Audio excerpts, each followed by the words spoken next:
जी मैं हूं Nadeem Siddiqui M7 city news के साथ। इस वक्त मौजूद हूं मैं MD वाटर बोर्ड के दफ्तर में, जहां पर मेरे पीछे देख सकते हैं कि कराची का नक्शा बना हुआ है। इस नक्शे को के तहत कराची को पानी सप्लाई किया जाता है और यहां पर हमारे साथ मौजूद है MD water board Asadullah Khan. इनसे मालूम करेंगे कि आया के तमाम पूरी दुनिया में जिस तरह से लॉकडाउन हुआ है और इन्होंने लॉकडाउन की सूरत हाल में भी अपने मुलाजमीन से जो काम ले रहे हैं, तो मैं समझता हूँ आपसे सवाल ये किया जा रहा है मोहतरम कि आया कि आप अपने मुलाजमीन जो वर्कर आपके साथ काम करने वाले लोग हैं उनसे आप मोहब्बत कर रहे हैं या दुश्मनी कर रहे हैं, क्या कहेंगे इस हवाले से? आपका सवाल बिल्कुल वैलिड है कि क्योंकि कराची के अंदर इस वक्त ख़ास तौर पे कराची सिटी के अंदर जो है वो कम बेश 100 ऐसे वाल्व हैं जो डेली ऑपरेट होते हैं।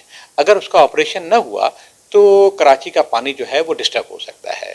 तो हमने ये एक हिकमत अमली तैयार की थी। मैंने अपने चीफ इंजीनियर्स के साथ बैठ के ड्यूटियाँ जो है वो मुतय्यन की थी और उसके बाद हमने ये तय किया था कि ये वाला ऑपरेशन होना बहुत ज़रूरी है। जो काम के लोग हैं वो आ रहे हैं। जैसे कि आपने देखा कि पहले ये 23-24 को लॉकडाउन जो शुरू हुआ था, उसके बाद हमारी सैलरीज़ का और पेंशन का था।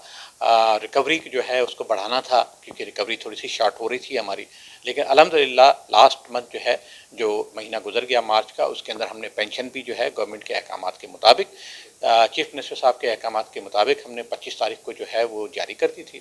और उसके बाद जो है सैलरी जो है वो हमने 1 और 2 अप्रैल को जो है वो तमाम लोगों को सैलरीज भी दे दी थी। इस माह जो है थोड़ा सा फिर हमें प्रॉब्लम फील हो रहा है, लेकिन अल्हम्दुलिल्लाह हम पेंशन और सैलरी जो है वो कूप अप कर जाएंगे और हम उसको कर लेंगे। मैंने जो मेरे मिनिस्टर हैं जनाब नासिर हुसैन शाह साहब, उन्होंने मुझे ये अहकामात दिए थे। सबसे पहले तो उन्होंने ये कहा था कि जो लॉ इन्फोर्समेंट एजेंसीज़ के जो लोग हैं जो इस वक्त रोडों पे हैं, और ख़ास तौर पे जब शुरू में लॉकडाउन बहुत ज़्यादा सख्त था, पाकिस्तान रेंजर्स, ट्रैफिक पुलिस और पुलिस के नौजवानों के लिए उन्होंने ये फरमाया कि जी ऐसे टैंकर्स बनाए जाएं कि जिनके पीछे जो है वो हम वॉश बेसन लगाएं। हम Karachi water and sewerage board ने अपनी ही वर्कशॉप के अंदर जो है वो टैंकर्स बनाए और उन टैंकर्स के को जो है वो मुख्तलिफ जगहों पे नाके जहाँ पे लगे हुए हैं वहाँ खड़ा कर दिया गया। उससे लॉ इन्फोर्समेंट एजेंसीज़ के लोगों ने भी फ़ायदा उठाया और आम पब्लिक ने भी। मैंने अपने चीफ इंजीनियर, इलेक्ट्रिकल, मैकेनिकल और जो वर्कशॉप का स्टाफ है उनके साथ मिल के फिर ये एक डिस्कशन की कि हमारे पास जो जेटिंग मशीन थी उनको हम किस तरीके से इस काम के लिए हम उसको मॉडिफाइड करें। अल्हम्दुलिल्लाह वो तजर्बा हमारा कामयाब हो गया। 2 मशीनें हमारी तैयार हो गई हैं, 2 जेटिंग मशीनें।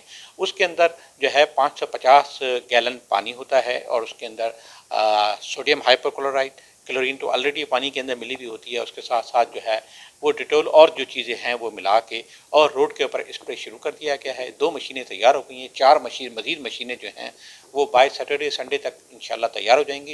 ये थे MD water board Asadullah Khan साहब, जो कि बता रहे थे कि कोरोना वायरस से निपटने के लिए भी शहर के मुख्तलिफ मकामात पर जो इन्होंने एक ट्रक खड़े किए हुए हैं, जो कि हाथ धोने के साथ साथ सैनिटाइज़र और उसके साथ साथ टिश्यू पेपर के अलावा रात के औकात में जब लॉकडाउन की सख्ती होती है, जब शहरी अब बिल्कुल मुकम्मल तौर पे अपने घरों में हुआ करते हैं, उसके रात के औकात में चेयरमैन जो हमारे नासिर हुसैन शाह हैं सूबाई वज़ीर बल्दियात, उनकी हिदायत पर रात के औकात में स्प्रे किया जा रहा है। लेकिन इसके साथ साथ जो शहरियों को पानी सप्लाई करने के हवाले से जो इक़दामात किए जा रहे हैं, उनमें जो छुट्टी जिनकी नहीं हुई, जिनको छुट्टियां नहीं दी गई, वो वॉल मेकर हैं और ख़ास तौर पे इनका खुद ज़ामिन है कि आया कि ये खुद ऑफिस में मौजूद होते हैं ताकि दीगर अफसरान जो हैं वो भी अपनी ड्यूटियों पर हाजिर हो सकें। जी।